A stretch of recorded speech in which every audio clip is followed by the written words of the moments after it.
Hello, this is Madison High, and this is my Chapter 4 assignment. The three motivational theories I selected are self-efficiency theory, motivational hygiene theory, and learned needs theory. So the first one, self-efficiency theory, was created by Albert Bandura, and it's a process theory which describes how motivation occurs. So this theory is based on the belief that if a person believes they can do a task, they will most likely be able to succeed at the task. There are 3 dimensions and 4 principles that make up this theory. The 3 dimensions are magnitude, which is the level of difficulty in a task and, that a given person believes that they can attain. Strength, which is the level of will one has in oneself to achieve their goals. So are they strong or weak-minded?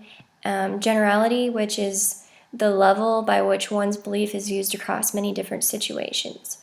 And the 4 principles are past experiences. If a person had success at something in the past, they will more likely be able to they're more likely to be motivated to try and succeed again.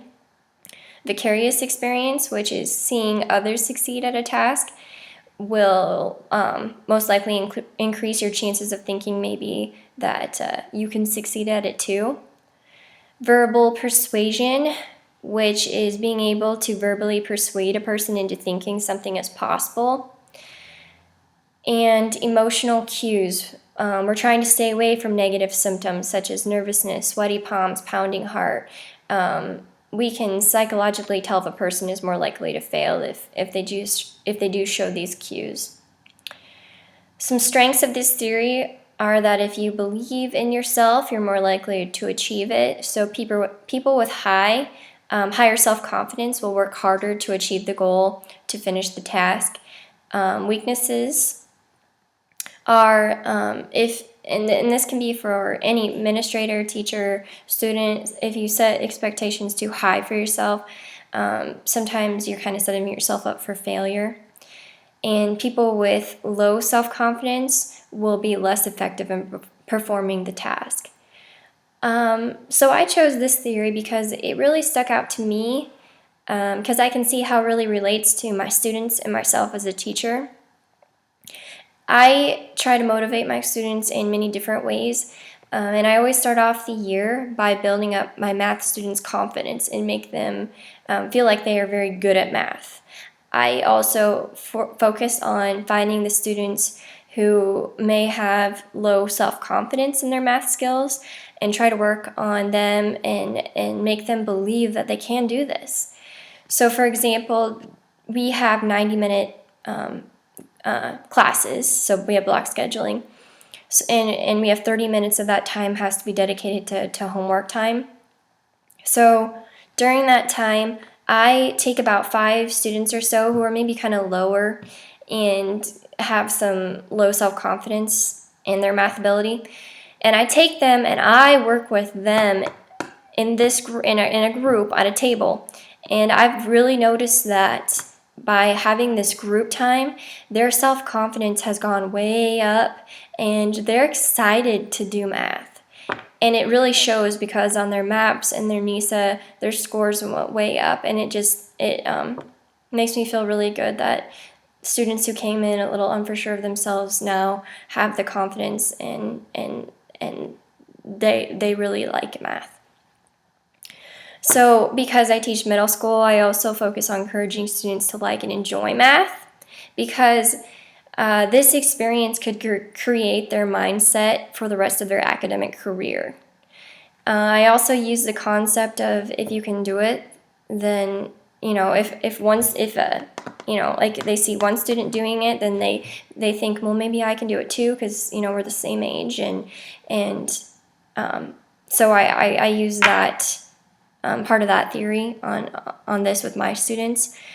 So what I did there my example is I teach 8th grade math class and I teach an 8th grade algebra class, and my 8th grade math class can be a little more challenging than my algebra class at times. So we were starting to do some algebra type problems in my 8th grade math class, and you would have thought the world was going to end. everyone said they were lost and that it was so hard. And so basically they were feeding off of each other's negativity, and I knew I had to put a stop to that.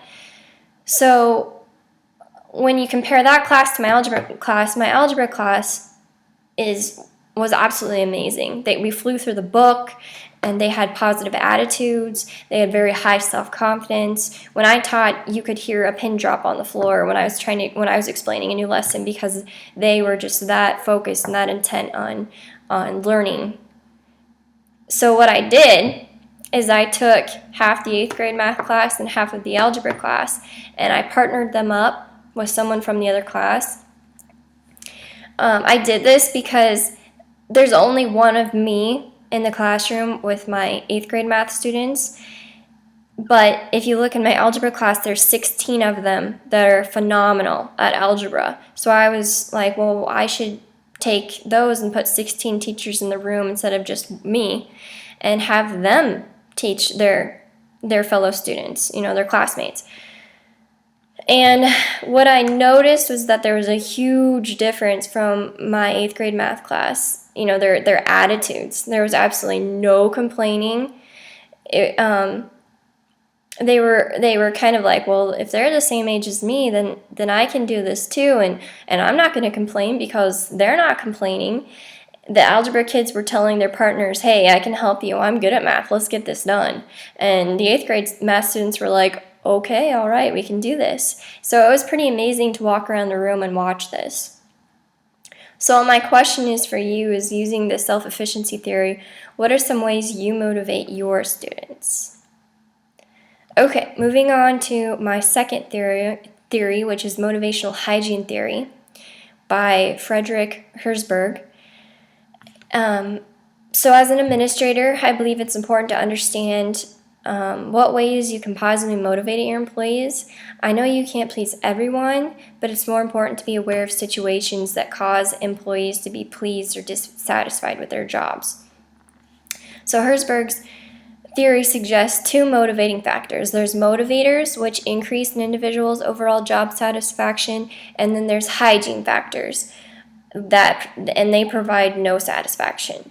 Some strengths in this theory are that employees need specific things to create job satisfaction, and when staff's needs are met, such as achievement, recognition, the work itself, responsibility, advancement, and growth, it causes a school to improve overall. Some weaknesses of this theory or disadvantages are that the factors that motivate can change during an individual's lifetime. So, for example, the needs of older teachers can differ from the needs of younger teachers. My question for you on this theory is, what motivators have successfully worked for you in motivating your students? And the third theory, Learn Needs Theory by David C. McClelland. I thought it was interesting to read about these 3 learned theories because I also learned some new things about myself. And McClelland's theory is beneficial for administrators to be aware for their own sake, as well as how to help motivate employees and basically understand, how people work. This theory states that people acquire and learn certain needs based off their culture.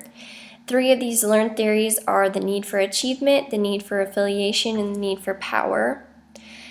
The need for achievement is setting goals that they want to achieve by themselves, and then they would rather work alone. They desire feedback and to be acknowledged for their accomplishments. Strengths are they're overachieving, they work hard to reach their set goals, and they have high self-confidence in their own good abilities, which I think a person needs to have some of this need for achievement, because you need to be able to set high goals for yourself and take pride in your own work. The weaknesses of this need, though, people can seem overbearing and struggle with the skills necessary to work in groups. You do need to be a team player, though, to work in a school district. So if you're all achievement, you just like working by yourself, you need to work on that one. Need for affiliation, have a desire for friendly, close interpersonal relationships, maintain social relationships, joining groups and wanting to be loved. They're good team members, so strengths would be group-oriented. They look to gain approval for their colleagues, and they collaborate well with their coworkers. And we do need this skill to be able to work together and push her. Every teacher needs to be able to hold their students accountable and help them succeed. So you really do need to be a team player. Weaknesses, though, are you worry about what others think about you, if you're liked or disliked, and you struggle to maintain positions because your relationships get in the way of decision making. And the last need is the need for power. And they want to influence others, take control, and change people and situations. Two types are personalized and socialized power.